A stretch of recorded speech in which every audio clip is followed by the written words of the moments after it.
¿Cuántos son elegidos de Dios? Amén, gloria a Dios. Saben que, pueden tomar asiento, saben que es un hermoso placer para mí y para los hermanos que me acompañan poder participar esta noche en esta reunión. Y no lo digo como un cumplido. Nosotros venimos bregando con la reunión de hombres desde hace mucho tiempo y a veces se ríen los hermanos. Y a veces nos cuesta mucho. Porque vieron que los hombres somos, ¿no? A veces difíciles de animar o de encender. Pero la verdad que ver tantos varones de Dios reunidos hoy es un placer y me llena de alegría. Y sé que Dios está aquí y que está haciendo cosas grandes y va a hacer cosas mucho más grandes todavía. ¿Amén? Así que me da una profunda alegría, una gran alegría poder tener el privilegio en esta noche de traer un mensaje de la palabra de Dios. Le agradezco al pastor Fernando que me hizo la invitación y creo que verdaderamente el propósito de Dios hoy es que nos llenemos de su presencia, como cada vez que venimos a su casa, ¿verdad? Siempre el Señor está allí obrando, Dios es bueno, nos bendice, nos favorece y bueno, hoy estamos gozosos en su presencia. Vine con un grupo de hermanos que me acompañan, la verdad que, bueno, se dio que asistieran ellos y es un grupo heterogéneo, ¿no? O internacional, podríamos decir. Tengo a Antonio que es uruguayo, bueno, Brian, Facu y Fabio, ellos son argentinos. Pero después tenemos a Miguel que es paraguayo y tenemos a Luis que es venezolano. Amén. Que a él nosotros lo bautizamos ahora últimamente con un apodo y si lo quieren llamar así le decimos fruta verde porque no quiere saber nada con lo maduro, ¿no? Así que entonces está acá en Argentina y bueno, y es una bendición contar con su presencia en nuestra iglesia, con todos. Pero bueno, hoy quisieron acompañarme y es una alegría que podemos estar compartiendo esta reunión con ustedes. Mi nombre es Eduardo Suárez, soy pastor de la Iglesia Esperanza de Vida de Lanús, de la ciudad de Lanús, y la verdad que aguante Lanús, ahí está. Y tenemos hermanos que congregan con nosotros que son de acá de la zona, así que bueno, es un placer poder estar en esta noche en este lugar. Y bueno, brevemente les cuento, nuestra iglesia hace 11 años que está funcionando, fuimos pasando por distintos lugares, que el Señor obviamente nos llamó a servirlo en la ciudad, hasta que nos trajo en estos últimos 3 años al centro de la ciudad, estamos justito ahí enfrente de la estación, no sé si conocen la estación de Lanús, hay la escalera que pasa por arriba de las vías, bueno, estamos ahí, cuando bajás de la escalera te encontrás con la iglesia, y es un tiempo lindo, es una experiencia diferente porque, bueno, ahí se mueve todo, ¿no? Lo bueno, lo malo, ahí en la estación vieron que se mueve todo lo que se genera en la ciudad y, bueno, vemos o vivimos muchas veces situaciones difíciles, pero también una gran bendición. Así que les traigo el saludo de todos los hermanos de la iglesia, de toda la congregación, que, bueno, obviamente están representados acá en nuestros hermanos. No les voy a compartir mi testimonio, obviamente, porque, bueno, espero hacerlo en otra próxima reunión. Ya se invitaba al tipo para la próxima. No, pero bueno, vengo de una vida difícil, un problema de adicciones en mi vida e intentos de suicidio. La verdad que no la pasé fácil en mi juventud de los 20 y pico. Perdí familia, perdí hogar, perdí bienes por consumir cocaína. Y de ese lugar me sacó el Señor. Hoy los tiempos cambiaron, ya quizás son otras las problemáticas de adicciones que tienen los jóvenes, pero en ese tiempo era esa y yo estaba metido en esa situación. Terminé perdiendo a mi esposa, terminé perdiendo a mi hija que tenía 6 meses, bueno, perdiéndola temporalmente. Después, cuando el Señor hizo la obra, la recuperé, gracias a Dios, las recuperé. Y el Señor me devolvió mi hogar, mi familia, me dio gozo, libertad, plenitud de vida, de gozo, ¿no? Todo lo que el Señor hace cuando llega a nuestro corazón. Pero bueno, un pantallazo breve, como para que tengan una idea de qué lugar venimos. Y todo esto comenzó el camino en las cosas de Dios cuando hace ya, va a ser 30 años, el Señor un día, a través de un amigo amigo de la vida, ¿no? Que era el que era mi dealer, el que me vendía lo que yo consumía. Bueno, él conoció primero al Señor y después me habló de Cristo, me llevó a la iglesia y ahí, bueno, mi vida fue transformada. Hoy él congrega con nosotros, miren lo que son las cosas. Yo hoy soy el pastor de él, ¿no? Él me llevó a los pies de Cristo y hoy yo lo estoy siendo su pastor. Pero el primer día que llegué al camino a la iglesia, ¿no? A las cosas de Dios, sinceramente yo fui con la idea de convencer a mi esposa de que iba a experimentar un cambio y bueno, y seguir haciendo, ¿no?, lo que hacía, como lo había hecho tantas veces durante tantos años, siempre mintiendo y bueno, y siempre poniendo excusas, pero el Señor me tocó y verdaderamente sentí que ese día el Señor me llamó y me eligió y por eso es un enorme placer poder tener como temática en esta noche justamente hablar de los elegidos, porque yo creo que todos los que estamos acá somos elegidos por el Señor. ¿A cuántos el Señor les dijo, sígueme? Amén. Ustedes saben que Jesús sigue recorriendo y sigue moviéndose, obviamente, por las calles, como lo hacía en su tiempo, cuando obviamente llevó a cabo su ministerio en forma física, pero hoy también se sigue moviendo y sigue haciendo el mismo llamado. El llamado es algo muy importante y yo quisiera, si me pueden aguantar 5 minutitos de una explicación. Yo sé que vienen de trabajar, que están cansados y que los motiva lo que viene después también, pero si me soportan 5 minutos una explicación para entender un poquito de qué se trata esto del llamado, para que tengamos una idea un poco más clara de lo que verdaderamente representa. El martes, nosotros tenemos reunión los martes de hombres y el martes le compartía brevemente a los muchachos acerca de esto, ¿no?, del tema del llamado. Nosotros tenemos un inconveniente y es que no compartimos la cultura en donde justamente Jesús desarrolló su ministerio. Tenemos una cultura totalmente diferente. Ellos obviamente vivían y su pueblo vive en Medio Oriente, nosotros vivimos aquí, somos latinos, ¿verdad? Entonces, nuestra cultura es diferente y muchas cosas que se encuentran en la palabra de Dios, muchas costumbres y mucha simbología que se encuentra en la palabra de Dios, a nosotros nos cuesta comprenderla justamente porque para nosotros no representan lo que representaba para ellos o lo que representa para ellos. Entonces, procesar la información de la misma manera a veces se nos hace un poquito dificultoso y no podemos interpretar claramente lo que la palabra nos quiere ejemplificar o lo que nos quiere decir. Cuando hablamos respecto al llamado, tenemos que entender algo. Israel, en el tiempo en que vivió el Señor Jesús, tenía un sistema educativo que era algo que los enorgullecía. Tenían un sistema educativo muy completo que arrancaba a los 5 años de edad con el niño, donde ingresaba a la sinagoga y en esa primera etapa todos los niños asistían. Era como si fuese ahora jardín y primario, ¿no?, obligatorio. Bueno, todos los niños asistían a esa primera etapa, que duraba de los 5 a los 10 años. Y ahí, en esa primera etapa, además de aprender sobre cultura general, los niños aprendían de memoria el Pentateuco, los 5 primeros libros de la Biblia. O sea que a los 10 años, los niños egresaban de esa primera etapa sabiendo de memoria Génesis, Éxodo, Levítico, Números y Deuteronomio, los 5 primeros libros de la Biblia. ¿Estabas contento porque te sabías el Salmo 23 de memoria? Bueno, ¿viste? Mirá vos, lo que salían sabiendo los niños de 10 años.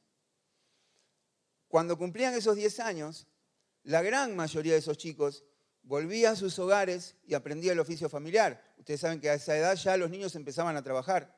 Y generalmente el que era hijo de un carpintero aprendía carpintería, el que era pescador, el que era agricultor, el que era comerciante, volvían a sus hogares y aprendían el oficio familiar.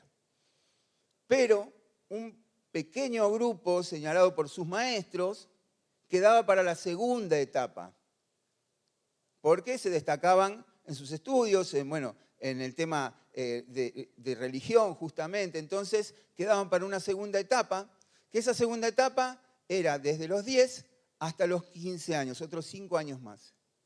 Y ahí ya se especializaban más en el tema religioso y aprendían de memoria, adivinen qué, toda la Torá. Todos libros proféticos, libros poéticos, profetas mayores, profetas menores, obviamente, bueno, tenían la ventaja que ya se sabían el Pentateuco, pero se aprendían todo el Antiguo Testamento. Tremendo, ¿no? Cuando llegaban a los 15 años de edad, la gran mayoría, casi todos, volvían a sus hogares.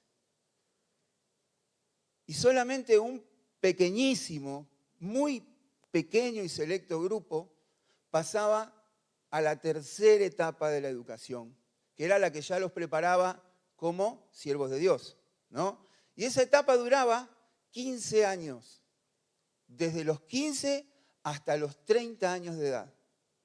O sea que desde los 5, los que llegaban, estaban hasta los 30 años preparándose. Cuando llegaban a los 15 años de edad, los que eran escogidos para seguir, dejaban la sinagoga como el resto y tenían que tomar una decisión. Y la decisión era elegir qué maestro iban a seguir, qué rabí iban a seguir. La decisión era importante porque según sus capacidades o de acuerdo a sus capacidades, tenían que elegir a alguien a quien ellos pensaran que podían llegar a ser aceptados. Había maestros que eran muy famosos y que eran muy seguidos. Recuerdan que Pablo dice que fue educado a los pies de Gamaliel, ¿verdad? Bueno, era un maestro muy reconocido. Había rabinos o rabí o maestros que tenían cantidad de pretendientes, por decir de alguna manera, ¿no? Aspirantes a ser discipulados por ellos. Pero obviamente eran más exigentes.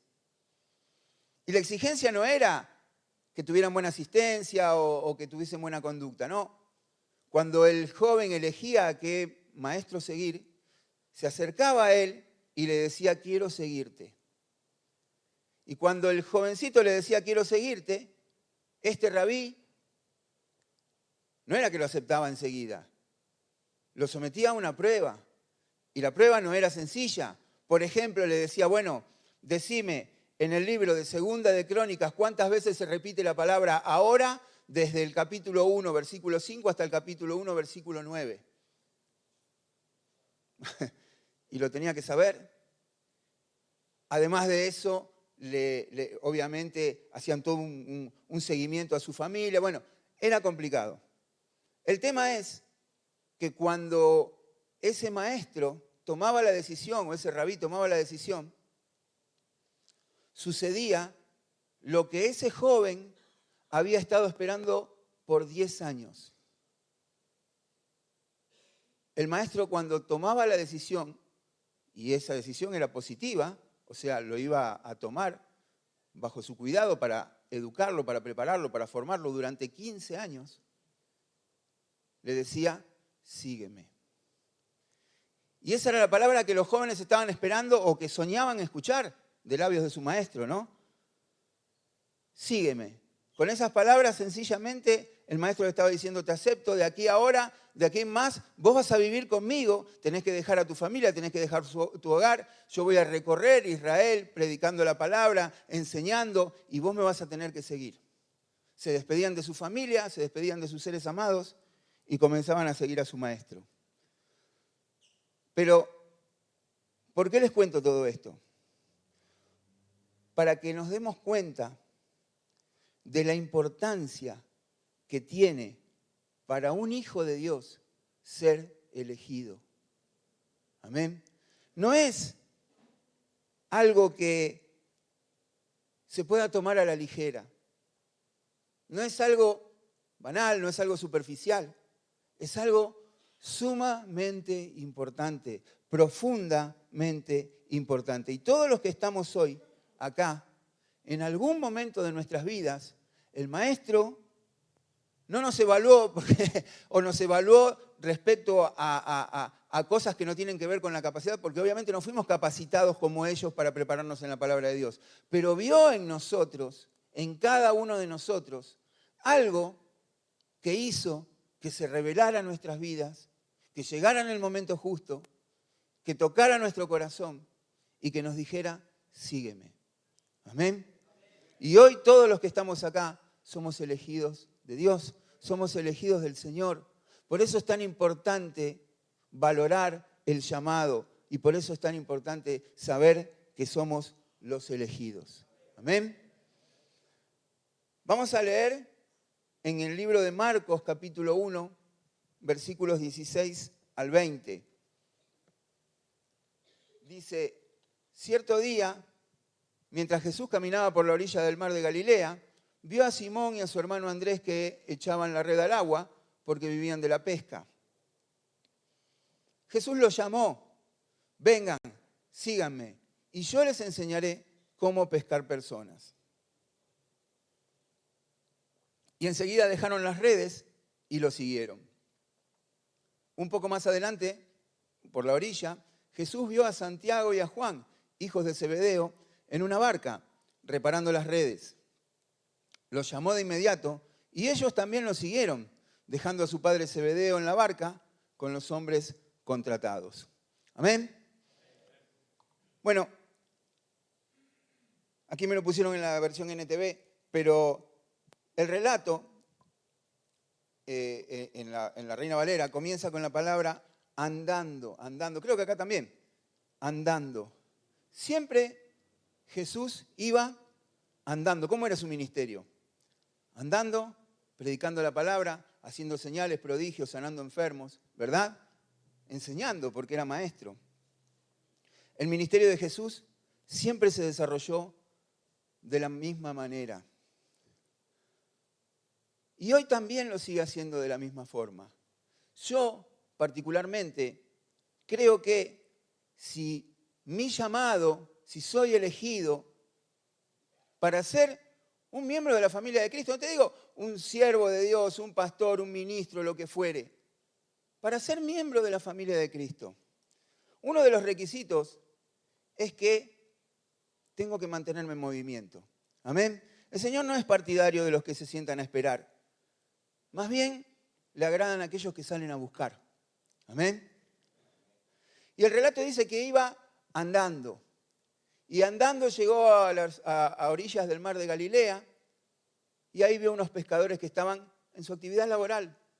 Ahora bien, nosotros en la Biblia leemos mar y para nosotros, ¿qué representa mar? O el mar, ¿no? El océano Atlántico es el mar que conocemos. Entonces, para nosotros el mar es una extensión de agua que no se ve, ¿no? Hasta donde no alcanzamos a ver. Hasta el horizonte es todo agua, es gigantesco. Miles de kilómetros de agua. Este mar no era un mar imponente, era más bien lo que nosotros consideramos un lago, por eso también se lo llamaba lago de Genesaret. Pero bueno, cuando el Señor llega ahí, se encuentra con estos hombres que estaban pescando, que estaban trabajando. ¿Cuántos conocen el puerto de Mar del Plata? ¿O algún otro puerto así que tenga actividad pesquera? ¿Qué se ve cuando vamos al lugar? ¿O qué ven cuando van ahí de visita? ¿No? Hay un montón de barquitos chiquitos, amarillos o naranja, ¿no? Esas bateas blancas, ¿no? Con un olor, ¿no? Hay un olor particular también. Pero hay gaviotas, hay lobos marinos y hay un montón de personas trabajando, un montón de pescadores trabajando en sus barcos, acomodando las redes, bajando las bateas de pescado, llevándolas al lugar donde se comercializa. Bueno, hay actividad. Esos pescadores que están ahí en ese lugar, en los puertos trabajando, no son como nosotros, que vamos, ¿a cuánto les gusta pescar? Amén. Ahí a los que traje les gusta, a unos cuantos les gusta pescar. Nosotros vamos a practicar una pesca recreativa, ¿verdad? Vamos porque nos gusta. Ellos no, ellos viven de la pesca, ese es su trabajo. Y tienen que hacerlo como nosotros tenemos que hacer el nuestro. Llueva o truene, hay que ir a trabajar. Bueno, ellos también, llueva o truene, tienen que salir a la mar, hacerse a la mar para traer el sustento diario. O sea que Jesús, andando, llegó a un lugar de trabajadores. Al Señor le gusta estar con nosotros en nuestro trabajo. El Señor se agrada o le gusta de acompañarnos en nuestras actividades. En tu lugar de trabajo, en el lugar donde vos te movés durante tu día, en tu actividad, al Señor le gusta acompañarte. Por eso, muy bueno lo que mencionaba el hermano que oró por las ofrendas, ¿no? Que decía, sos fiel en tu trabajo y tenés que ser fiel, porque no está cualquiera con vos, está el que te dijo, sígueme, está el que te hizo un elegido. Amén. Entonces tenemos que dar lo mejor.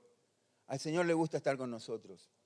Y dice el relato que vio a Simón y a Andrés, que ¿qué estaban haciendo? Echaban las redes, estaban pescando. Ahora bien, la pesca en ese lugar generalmente se practicaba de noche, o mejor dicho, se pescaba de noche. ¿Por qué? Bueno, porque es un lugar semidesértico donde las temperaturas son muy elevadas, entonces de día obviamente es más complicado, es mucho más caluroso, mucho más pesado. Entonces la práctica se realizaba de noche, la pesca, el trabajo, ¿no? Si Simón y Andrés estaban echando las redes todavía, ¿qué quiere decir? Y que no habían tenido una buena noche de pesca, ¿no? Que todavía estaban trabajando para cubrir la cuota que necesitaban de pesca en el día. Y dice que cuando el Señor los ve, les hace una invitación y les dice, vengan conmigo y yo los voy a hacer pescadores de hombres. Y ahí dice que, o el relato bíblico dice, que ellos dejaron todo, o sea, dejaron su barco, dejaron las redes que estaban echando y se fueron detrás de Jesús. Siempre me pregunté, ¿cómo puede ser que venga alguien que ellos ni conocían porque no sabían que era Jesús, que era el Mesías, que era el Hijo de Dios, que era Dios hecho hombre? Ellos vieron una persona que pasó, un maestro porque se lo identificaba por sus ropas, que pasó ahí adelante de ellos y ellos estaban atareados en su trabajo y les dijo, síganme a mí, dejen eso, síganme. Y ellos lo siguieron. Era algo que a mí no me cerraba, ¿no? Pero bueno, ahora entendiendo esto del llamado, entendiendo lo que representaba que un maestro, que un rabí te dijera, sígueme, se entiende, con la explicación que dimos, ¿verdad? Se entiende un poco más. Era un honor inesperado e inmerecido, porque ellos ya eran personas que habían pasado esa etapa, aunque eran jovencitos todavía, pero ya habían pasado esa oportunidad que tenían de ser instruidos por un rabí. Entonces, cuando un maestro les decía, sígueme, si alguien pasaba, un rabí te decía, sígueme, tu estatus social cambiaba. Ya no eras el pescador o el trabajador X. Vos y tu familia pasaban a tener una importancia singular en tu pueblo, en tu ciudad, en el lugar donde habitabas, porque habías sido un elegido. Un maestro te había llamado para que lo siguieras. Y dice que más adelante se encuentra con otro grupo de pescadores que también estaban en la barca, pero estos hacían otra actividad. Dice que estaban remendando las redes. Eran Zebedeo con sus hijos, Jacobo y Juan. Ahora bien, estos eran de mejor posición que Simón y que Andrés. ¿Por qué?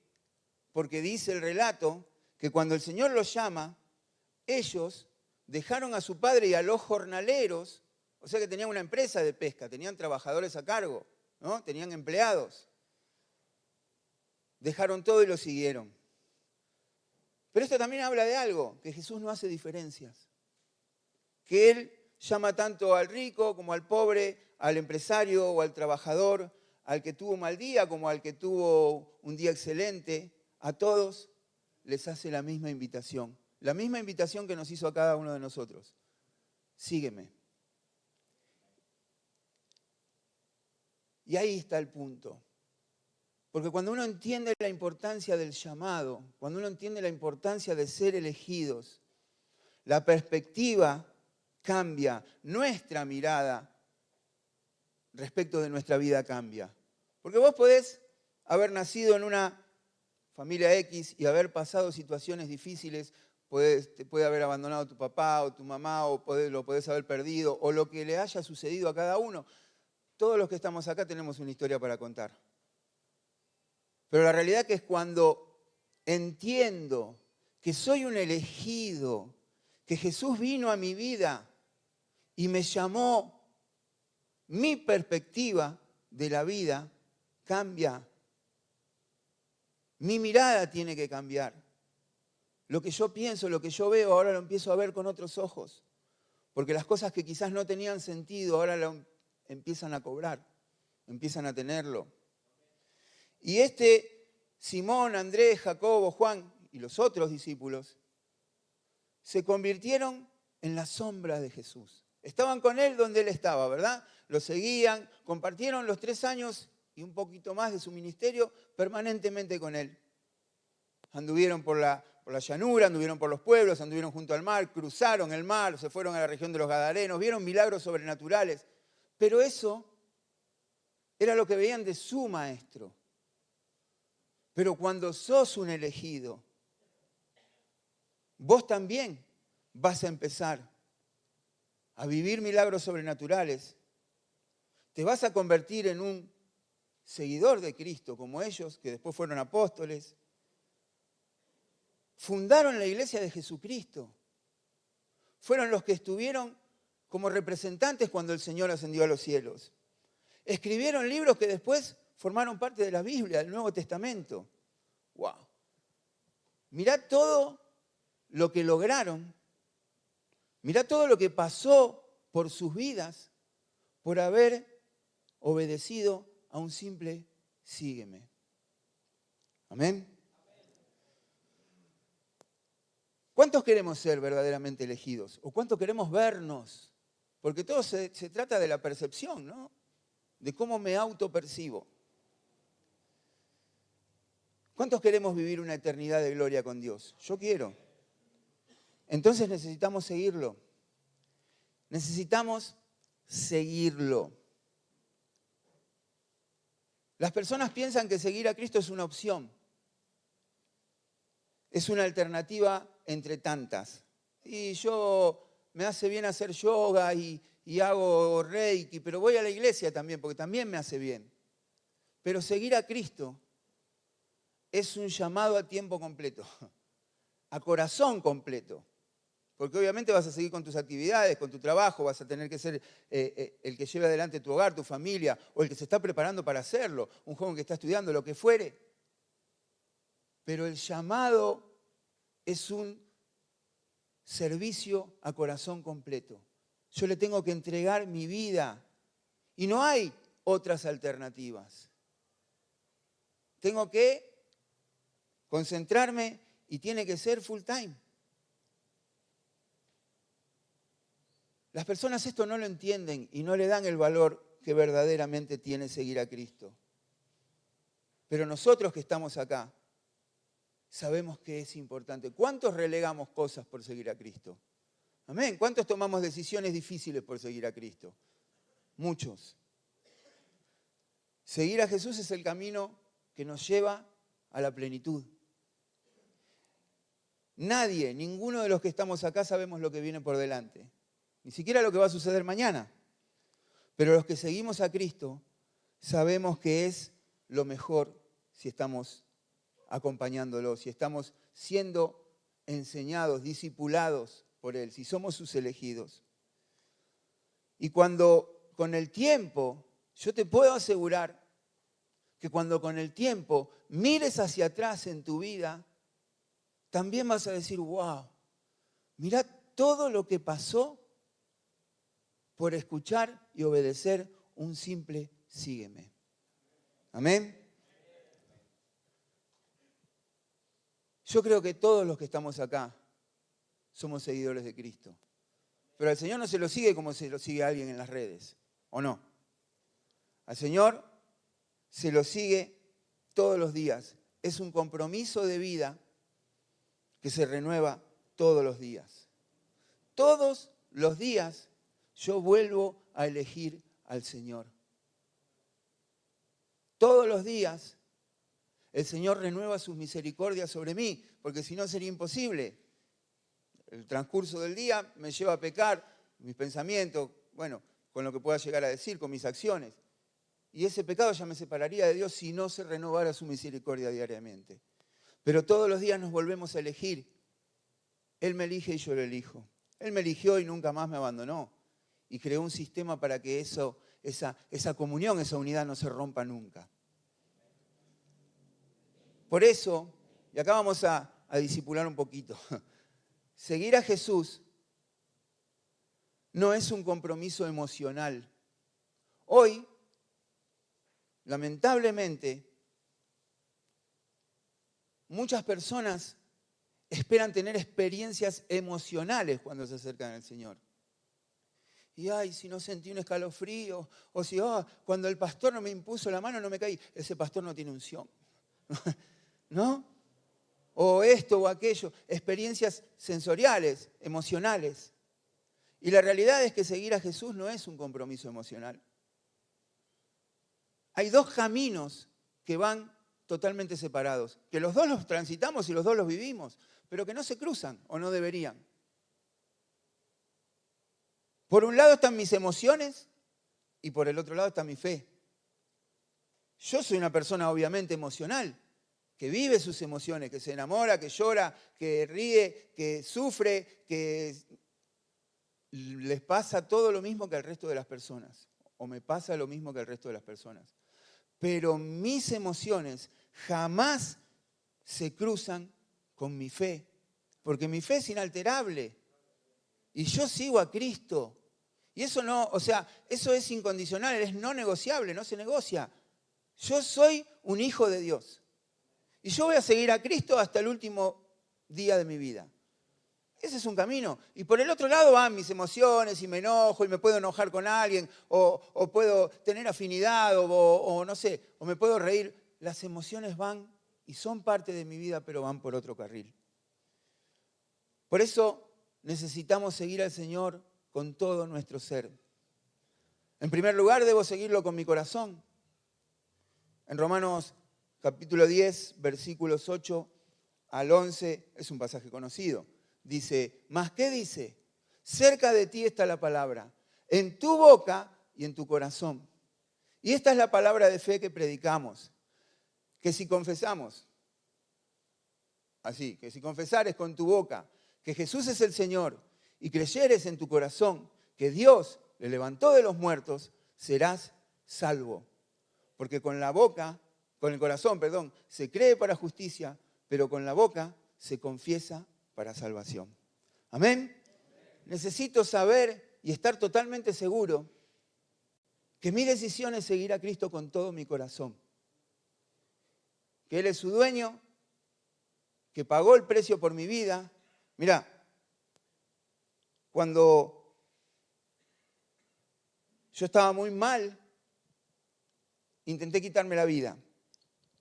Y yo ya estaba separado de mi esposa y estaba viviendo en la casa de mis padres. Y cuando me corté el brazo, las venas, ¿no? Y me quedé acostado ahí en la cama esperando a morir. Y me moví en un momento y me caí de la cama. Y cuando miré así para el costado había, no hace falta contarlo, pero había mucha sangre y ya se había coagulado, pues ya había pasado bastante tiempo. Y me caí de la cama. Y mi mamá, que dormía con un ojo abierto y un ojo cerrado porque sabía mi situación, se levantó y me vino a ver y me vio tirado ahí, todo bañado en sangre. Llamó a la ambulancia y me llevaron al hospital. Y en el hospital, un enfermero que no me habló de Dios ni nada, me atendió, primero no me atendían y me trataron mal, porque obviamente no están muy contentos con las personas que quieren quitarse la vida. Y llegó mi esposa con mi hija en brazos, que tenía 6 meses, o 5 meses en ese momento.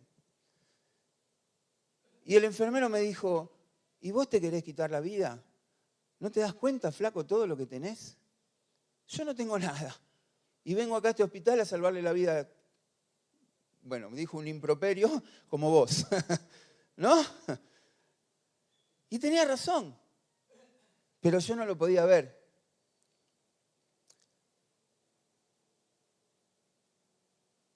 Necesitamos seguir al Señor con todo nuestro corazón. Cuando uno llega al camino de Dios, las cosas cambian. Cuando uno llega al camino de Dios, yo, el día que recibí a Cristo, ya te dije, fui para hacerme el que estaba todo bien y seguir con mi vida. Y mira, ese día hicieron el llamado. Y el pastor ni siquiera bajó del púlpito, oró así de acá arriba, ¿no? Y extendió su mano y oró así de acá. Y yo, cuando en la época que consumía y todo eso, con todos mis amigos, parábamos en un kiosco que enfrente había una iglesia. Y nos sentábamos en la puerta de la iglesia a reírnos cuando le digo, oh, mira cómo se cayó ese, ¡ah! Y tomábamos, ¿no? Y fumábamos, bueno. Y nos reíamos de los que iban a la iglesia. Y cuando el pastor oró así, ¡pah! Me cayó, ¿no? Y digo, wow, esto es verdad. Yo no me hice, no me tiré, no me pagaron para tirarme. El Señor me tocó. Y cuando salí de la iglesia esa noche, este hermano que, bueno, hoy congrega con nosotros, me dijo, mira, ahora sos un hijo de Dios. Y Dios está en tu corazón. Esta noche el Espíritu de Dios entró a vivir en tu corazón. Pedile como un hijo. Ya no le pidas como un Dios lejano. Pedile como un hijo le pide a su papá. Y yo esa noche, ahí en la casa de mis viejos, no tenía idea ni cómo orar, pero le dije, bueno, Señor, si verdaderamente hoy, a partir de esta noche, yo soy tu hijo, yo te quiero pedir 3 cosas. Yo quiero que me saques esta adicción que me está matando. Y yo quiero recuperar mi familia. Y te quiero pedir un trabajo para poder sustentar mi familia, para poder mantenerla. Y vos sabés que al otro día me levanté y yo me levantaba y así como me levantaba, salía a buscar lo que necesitaba, lo que el cuerpo me pedía. Y me levanté y no sentí esa necesidad y me quedé tomando mate con mi mamá y me fui a la tarde a visitar a mi hija. Y no consumí, no lo podía creer, hacía años que no tenía un día sin consumir. Y al otro día lo mismo, y me voy a visitar a mi hija y viene este hermano, y estuvimos ahí compartiendo un poco la palabra, y pasa un vecino que ni siquiera era amigo, y se pone a hablar con nosotros y me dice, che, mi trabajo, vos sabés que necesitan gente por un par de días, para esto, lo otro. ¿Quieren venir? Bueno, trabajé 7 años ahí. Terminé siendo jefe de una oficina. Trabajé hasta que decidí irme a otro trabajo mejor. Y ese fin de semana fuimos a la iglesia y cuando terminó la reunión, bueno, se nos acercaron, en ese tiempo era joven yo, ahora pero se nos acercaron los jóvenes, los músicos, todos nos pusimos a charlar ahí. ¿Cuánto hace que vienen a la iglesia? Hace 2 misas, le dijimos, porque no teníamos nada. Y bueno, nos pusimos a charlar, los invitamos a casa, claro, éramos los únicos casados. Se vinieron todos para casa, era sábado. Se quedaron hasta la 1 o 2 de la mañana y bueno, terminó todo, yo me tenía que ir. Y mi esposa me dice, mirá, salir un sábado a las 2 de la mañana, para vos es, ¿no? Como ponerle la tentación ahí, quédate. Bueno, hasta ahora no me volví a ir, hace ya 30 años de todo. Ese quédate duró, ¿no? Duró para siempre. Gloria a Dios. Porque Dios es bueno. Y en una semana, en menos de una semana, en 4 o 5 días, cuando me puse a pensar, ya no consumía más y no tenía deseos de... Estaba trabajando y había vuelto a mi casa. Pero fue así. Lo que pasa es que cuando yo le pedí eso, le dije, Señor, si vos, a veces prometemos, ¿no? En la emocionalidad o como, ¿no? Queremos tentarlo al Señor para que cumpla. Si vos hacés que todo esto suceda, esto que te estoy pidiendo, yo te voy a servir todos los días de mi vida. Y bueno, acá estamos, ahora hay que cumplir, ¿no? Hay que seguir. Pero esa fue mi primera experiencia con el Señor. Después vinieron, gracias a Dios, y siguen viniendo muchas más. Pero debo seguirlo con el corazón. Y también debo seguirlo con la mente. ¿Sabés que el otro día estaba escuchando una persona, una doctora, que hablaba, que se especializa en neurociencia? Y me llamó la atención lo que estaba diciendo, porque dice, o decía, que cuando las personas son depresivas, o tienen tendencia a ser depresivas, o son negativas en sus pensamientos y en sus declaraciones, el cerebro, que tiene millones de neuronas,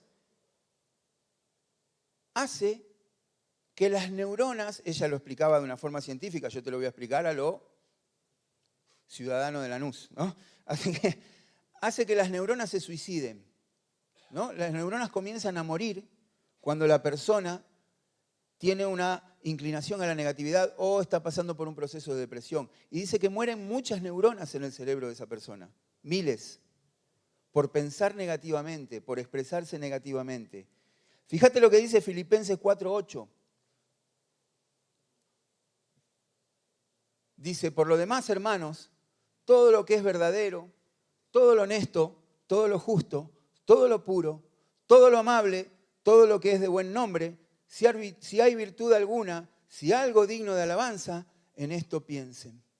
¿Será casualidad que el Señor nos dice, piensen en cosas positivas, piensen en cosas buenas, tengan su mente enfocada en cosas que los edifiquen, que activen esas neuronas que yo puse en su cerebro para que se activen, para que funcionen como deben funcionar, no para que se suiciden, no para que se mueran? Qué tremendo, ¿no? Porque la neurociencia lo descubre ahora, siglo XXI, pero el Señor lo dejó escrito en su palabra hace un montón de tiempo. Tengo que seguirlo con mi mente. Tengo que seguirlo con mis actitudes. ¿Cuántos saben que lo que hacemos habla más alto que lo que decimos? Amén. Nuestras actitudes son las que verdaderamente hablan de quiénes somos.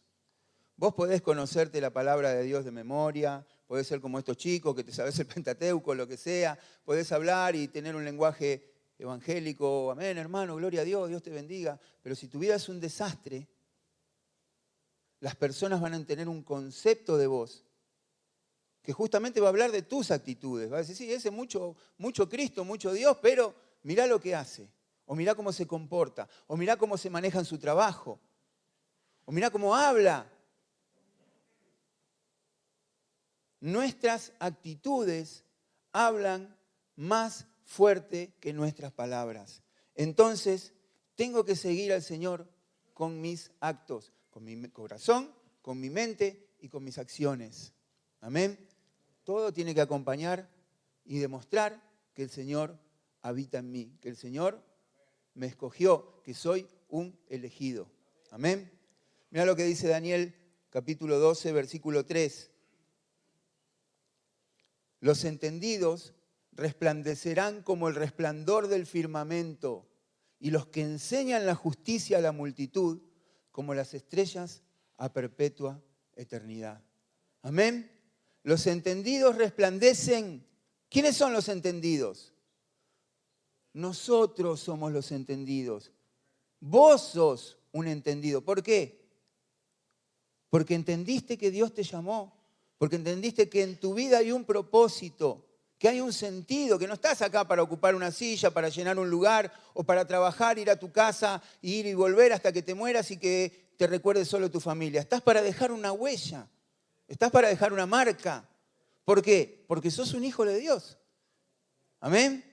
Entonces los entendidos cuando comprenden, por eso te hablaba de cambiar nuestra visión personal, nuestra perspectiva de quiénes somos. Vernos como hijos de Dios, vernos como elegidos de Dios. Porque ahí empezamos a brillar, ahí empezamos a resplandecer, no con luz propia, sino a reflejar la luz que Dios derrama sobre nuestra vida. ¿Amén? Amén. Vamos cerrando con esto. Lucas capítulo 9, versículo 62. Dice, y Jesús le dijo, ninguno que poniendo su mano en el arado mira hacia atrás es apto para el reino de Dios. Amén. Parece una palabra fuerte, pero en realidad es una palabra de bendición. Amén. Es una palabra que bendice nuestra vida. Seguir a Cristo significa empezar a caminar junto a Él, poner nuestras manos en el arado. Obviamente es una representación fundamentada en las herramientas de trabajo de la época. Nosotros quizás nunca, ninguno de nosotros haya arado la tierra. ¿Alguno alguna vez aró la tierra, trabajó en el campo, viene del campo, es hijo de alguien que trabajó en el campo? No, somos todos de la ciudad. Amén. Pero poner las manos en el arado significa, primero, que estoy dispuesto a trabajar y segundo, que estoy dispuesto a avanzar venciendo los obstáculos. Porque ustedes saben que cuando el arado en ese tiempo era manual, obviamente, ahora se ara con máquinas, con tractores. Y así es fácil, cualquiera. Pero en ese tiempo era una punta que se enganchaba a una yunta de bueyes y iba la persona atrás guiando el arado. Los bueyes eran los que hacían la fuerza para arrastrar esa punta de hierro, pero la punta se clavaba en la tierra, iba dejando un surco, y el que iba detrás iba manejando, ¿para qué? Para que el surco no saliera todo torcido, tenía que salir derecho, porque ahí había que hacer uno al lado del otro para sembrar la semilla. Entonces, cuando yo pongo las manos en el arado, lo que estoy diciendo es, yo me comprometo a hacer mi parte. Sé que la fuerza la vas a hacer vos. Sé que vos sos el que guía. Pero yo me voy a ocupar de que verdaderamente mi surco sea un surco que te agrade, un surco que sirva. Que sea un surco derecho, un surco que cumpla con el propósito. Nosotros trabajamos para dejar marcas profundas en la tierra, huellas donde la semilla pueda crecer, germinar y dar fruto. Muchos de los que estamos acá somos papás y otros en el futuro lo serán seguramente. Nuestra visión no debe ser solamente mi relación personal con Dios, porque nosotros como varones tenemos una responsabilidad para con nuestra familia. ¿Cuántos lo saben? Amén. Entonces, mi compromiso debe ser dejar una marca que marque el corazón de los que vienen después de mí, que marque el corazón de mis hijos, que marque el corazón de mis nietos. Un surco donde la semilla que es sembrada pueda habitar en el mejor lugar por el surco que yo dejé en ellos y de esa manera germine y dé fruto al 100%. ¿Sabes cuál es mi mayor deseo? Que las personas que asisten a la iglesia, mi familia y la familia en Cristo, me supere, que yo sea la plataforma desde donde ahí se puedan proyectar. ¿Por qué? Porque es el crecimiento de la iglesia. Porque si no, si yo le pongo un freno y no, vos no me podés pasar porque yo soy el pastor. Y entonces vamos a llegar hasta el límite que yo ponga o hasta donde yo haya podido llegar. Ojalá yo sea la base, el lugar donde se puedan asentar los que vienen por delante y crecer. Y para eso necesito tener en claro que necesito hacer un surco, dejar una marca, dejar una huella para que esa semilla germine y dé fruto. No se puede arar de espaldas. ¿Te imaginás? Los bueyes van para allá y el hombre agarrado ¿no? Y arando de espaldas. ¿Se puede? Y no, ¿cómo saldría el surco? Parecería que está borracho. No se puede arar de espaldas. Eso quiere decir que no podés dejar una marca si tenés la mirada puesta en el pasado. Yo sé que a muchos nos tocó la más difícil, o les tocó la más difícil, o lo que yo conté, quizás alguno diga, bueno, comparado con lo mío, lo de este es chiste. Está bien, pero fue lo que me tocó, además de muchas otras cosas, obviamente. Pero yo sé que puede haber en este lugar personas que fueron abusadas, que fueron, como decía antes, abandonadas, que fueron maltratadas, que fueron despreciadas, que se burlaron de vos, que te hicieron bullying en el colegio cuando en mi época el bullying ni se mencionaba, no se sabía qué era, pero existía. O que te maltrataron o que lo que fuere, que te traicionaron, que hirieron tu corazón. Pero nadie puede avanzar en las cosas de Dios si se queda atado al pasado. Porque el pasado es un ancla que no te permite avanzar. Si vos te quedás aferrado al pasado, nunca vas a salir de ahí. Y siempre te vas a ver como el pobrecito, y siempre sí, pero él porque no le pasó lo que me pasó a mí. Y vos no sabés lo que yo pasé. Vos no sabés el hambre, y vos no sabés el frío, y vos no sabés el desprecio, y el maltrato, y el abandono. Y es verdad. Cada uno tiene sus huellas. pero no se puede vivir en el pasado. Hay que mirar para adelante. Los fracasos, las derrotas, las miserias que nos tocaron vivir ya no se pueden modificar, son parte de tu vida, ya está. Así fue como se dio y ya no podés hacer nada para cambiarlo porque ya pasó. Pero sí se puede marcar el rumbo de lo que viene. Amén. De lo que viene por delante. Las glorias pasadas, las experiencias vividas, también forman parte de lo que pasó. Muchas veces te encontrás con personas que dicen, no, porque yo en el 86, en la campaña de Anacondia, hice... Ya pasó, amigo. Hoy estamos acá. Está perfecto. Pero hay que mirar para adelante. No se puede avanzar viviendo de recuerdos. Y arando, con el arado del Señor, podemos estar seguros de que lo mejor está por venir. ¿Amén? ¿Te das cuenta por qué necesitamos entender el significado de lo que es verdaderamente ser los elegidos? Porque si no interpretamos en toda su magnitud, esta elección o este ser elegidos pasa a ser simplemente un lindo premio. Algo que nos gusta y que cuando lo decimos nos hace sentir bien. Pero la realidad es que es mucho más que eso, muchísimo más que eso. Ser elegidos es un honor que compromete. Es un honor que nos compromete. Amén. Es una responsabilidad. Como hombres de Dios necesitamos entender lo que representa. Y de eso estamos hablando en esta noche. Y ojo, nadie dice que va a ser fácil. El Señor nunca lo ocultó. ¿Qué dijo Él? Si yo, que soy el Hijo del Hombre, tuve que padecer, ¿cuánto más ustedes o no? Ustedes también van a padecer. Lo que sí prometió es que en su nombre tenemos victoria. Amén. Y lo que también prometió es que a los hijos de Dios todas las cosas les ayudan para bien. O sea que aún las experiencias negativas, las circunstancias adversas, las cosas que te hayan pasado en tu vida, a la larga, en el camino de Dios, son usadas para bendecir tu vida y para bendecir la vida de otros. Cuando David fue al sacerdote escapando de Saúl que lo quería matar, salió con lo opuesto, no tenía nada, y llegó a la presencia y le dijo, dame de comer primero, y le dio los panes que estaban, ¿no?, que había puesto en la presencia de Dios y que ya los habían retirado, y comió de eso. Y le dijo, dame un arma porque no tengo nada. Y el sacerdote le dijo, mirá, acá no hay armas. La única arma que hay es la espada de Goliat, con la que vos le cortaste la cabeza al gigante. ¿Y sabes qué le dijo David? Dámela, porque ninguna como esa. Porque el arma que quiso terminar con mi vida, el arma que perteneció al filisteo, el arma que te quiso destruir, hoy es una herramienta en tus manos para que vos puedas bendecir a otros. Amén. Tremendo.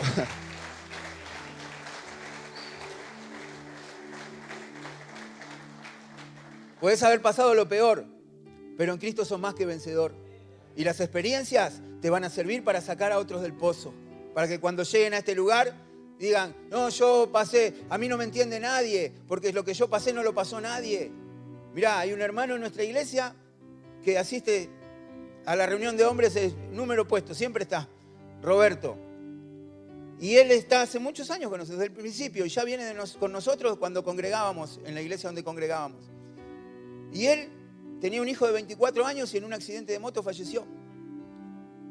Chocó con una camioneta, pasó en rojo, él venía pasando con la camioneta, lo chocó, estuvo internado, lo operaron y falleció, no resistió la operación y perdió la vida. 24 años. Y siempre estuvimos con él y siempre estuvimos tratando de animarlo y hoy ya pasaron muchos años. Y si verdaderamente pudo seguir adelante, y él mismo te lo dice, si yo no me quité la vida, o si yo no maté a los médicos, porque bueno, hubo un tema de mala praxis en el medio y por eso también falleció, es porque el Señor me fortaleció. Pero él venía a las reuniones de hombres y nosotros hablábamos de ánimo y hablábamos de fe y de salir adelante y lo que fuera, y él siempre decía, pero a mí nadie me puede ayudar porque ninguno de ustedes pasó lo que yo pasé. y nos dejaba sin palabras porque era verdad. Un día estábamos haciendo la plataforma de la iglesia y teníamos que soldar unos caños que iban abajo. Entonces yo llamo a un amigo mío que es de otra iglesia y le digo, vení Aldo, vos que sabés soldar, vení a soldarme los caños, que soy vino. Y era el día de la reunión de hombres, entonces le digo, quédate, vamos a comer unas pizzas, vamos a compartir la palabra, y se quedó. Y cuando empezamos a hablar y todo esto, Roberto sale, ¿no?, con la frase y dice, pero ustedes no me pueden ayudar. Ustedes no saben el dolor que hay en mi corazón porque ninguno de ustedes pasó por lo que yo pasé. Y yo ya no me acordaba. Pero este hermano Aldo también había perdido un hijo de 4 años. Y entonces él le dijo, mirá, a mí me pasó esto, y esto, y esto, y esto, y esto. Y yo sí te puedo entender, porque yo pasé por lo mismo que pasaste vos. Y yo te puedo asegurar que si vos te tomás firme de la mano del Señor vas a salir adelante. Porque yo también me quería morir y porque yo no podía entender que mi hijo ya no estuviera más y porque tenía 4 años y era inocente. Pero el Señor me fortaleció y en Él pude encontrar la fortaleza para levantarme. Yo me metí en una cama y estuve meses sin querer salir, dejé mi trabajo, le contó toda su historia. Pero el Señor me fortaleció y la palabra de Dios me alimentó cuando yo estaba muerto y me dio vida. Y eso mismo va a ser con vos. Y de ahí en más, ya no puedo decir más lo que decía porque evidentemente el Señor trajo a una persona de otro lugar en el momento justo para darle la palabra que necesitaba. Dios es bueno. Amén. Y Él prometió que en su nombre vamos a tener victoria siempre. Porque no es que vamos a ganar la batalla ya está ganada. Él la ganó por nosotros. Amén. Y nos dio su lugar. Por eso, como dice en 2 Crónicas 15:7, pero esfuércense ustedes y no desfallezcan sus manos, pues hay recompensa para vuestra obra. Amén. Esfuércense y no se den por vencidos y no dejen que las circunstancias los atemoricen, los amilanen, porque hay recompensa para su obra, hay recompensa para su esfuerzo. Amén. ¿Cuántos estamos dispuestos a seguir a Cristo? A poner las manos en el arado. Amén. ¿Cuántos elegimos ser los elegidos? Amén. Yo elijo hoy ser un elegido de mi Señor. Y yo creo que verdaderamente en esta noche el Señor nos trajo a este lugar y nos reunió. Yo no los conozco, pero me sentí tan bien. Quise pasar a hacer los jueguitos, pero no me animé. Pero me sentí muy bien, muy cómodo. ¿Y saben por qué? Porque somos familia. Porque somos, aunque no nos conozcamos de nombre y en la actividad y lo que hacemos cada uno de nosotros, hay algo que es un denominador común en cada uno de los que estamos acá. El Espíritu de Dios nos selló. Amén. La presencia de Dios nos marcó a fuego, indeleblemente, para siempre. Nunca se va a borrar el sello del Espíritu Santo en nosotros, porque lo que Él marca lo hace para siempre. Amén. Y nosotros somos hijos de Dios con propósito. Que estamos en este lugar hoy, obviamente compartiendo una reunión y pasando un momento agradable, obviamente compartiendo palabra, adorando a Dios, cantándole. Pero hay un propósito en cada uno de nosotros. Y ese propósito es que los elegidos lleven a cabo la obra que el Señor les encomendó. Nosotros tenemos algo que cumplir. El Señor nos llamó para algo, no solamente para hacernos sentir bien.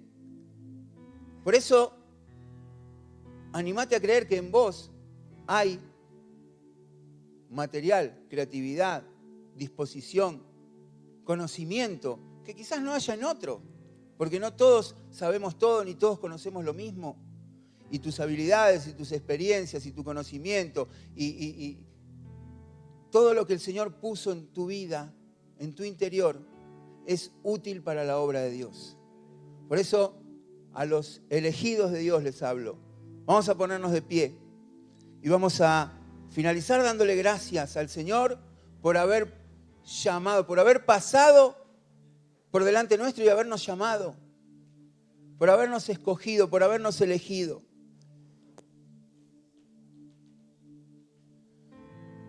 A mí me da alegría, y te lo dije al principio, ver muchos hombres reunidos adorando a Dios. Y sé que cuando los hombres se disponen a servir a Dios, cuando disponen su corazón para ser obedientes al llamado, no hay quien los pare. Amén. Podemos estar cansados, podemos estar desanimados, podemos tener hambre, podemos querer ver el partido Argentina-Francia. No, a veces mejor no. Ya pasó hoy, ¿no? Perdimos, pero bueno, no importa. Podemos tener ganas de muchas otras cosas. Pero cuando venimos a la presencia de Dios, cuando nos reunimos, cuando entendemos y ponemos en práctica el llamado, cuando nos activamos en ese llamado, empiezan a suceder cosas sobrenaturales. Yo sé que acá hay muchos de ustedes que si se animan a salir de la zona de confort, Dios los va a sorprender. Nosotros los hombres lo que tenemos es justamente que somos costumbristas y que nos acomodamos y nos sentimos cómodos, y cuando estamos cómodos, bueno, no queremos salir de ahí, pero hay más, hay mucho más por delante. Amén. Y este grupo tremendo en el Señor puede, pastor, hacer cosas sobrenaturales. Amén. Hay chicos jóvenes, personas mayores. Poder de Dios sobrenatural. Te damos gracias, Señor, por esta noche. Si alguno necesita que estemos orando por su vida, puede pasar. El altar obviamente siempre está a disposición. Pero si no hay en tu lugar, dale gracias a Dios. Dale gracias por lo que hizo hasta ahora y por lo que viene por delante, que es mucho más. Dale gracias porque así como te sacó del pozo de la desesperación, del lodo cenagoso, y puso tu pie sobre peña, no te trajo hasta este lugar solamente para que llegues y esto sea todo. Quiere más. Quiere derramar más de su gloria, más de su presencia, más de su misericordia, más de su poder. Varones que sean instrumento en sus manos para bendecir a otros, para alcanzar a las futuras generaciones. Hay un poder sobrenatural que está sobre nuestras vidas y es la presencia de Dios. Con el Espíritu dentro de nosotros somos invencibles. Nada nos puede detener. Nada ni nadie nos puede detener. Y la gloria de Dios en esta noche está en este lugar y se está moviendo en cada uno de nosotros. Está trayendo restauración, está trayendo sanidad, está trayendo gozo, está trayendo paz, está trayendo libertad, está rompiendo las cadenas de eso que te ataba. Mirá, no se trata solamente de una adicción a las drogas. Podés tener un problema con las redes sociales, podés tener un problema con la pornografía, podés tener un problema de orgullo, podés tener un problema de carácter. Podés tener cosas en tu vida que no podés manejar, que no podés controlar. Pero en esta noche el Señor te dice, esforzate, que se esfuercen tus manos, esforzate por hacer mi voluntad, porque hay recompensa para aquel que se esfuerza. No te llamé simplemente para que seas un número, te conozco por tu nombre, conozco quién sos, conozco tu corazón, conozco tu interior. Sé lo que te angustia, sé lo que te preocupa, sé lo que te da alegría, sé lo que te bendice. Y sobre todas las cosas sé que morí por vos, dice Jesús. Y que pagué un precio muy alto para que vos en esta noche estés en este lugar. Y no te voy a dejar escapar, no te voy a dejar ir.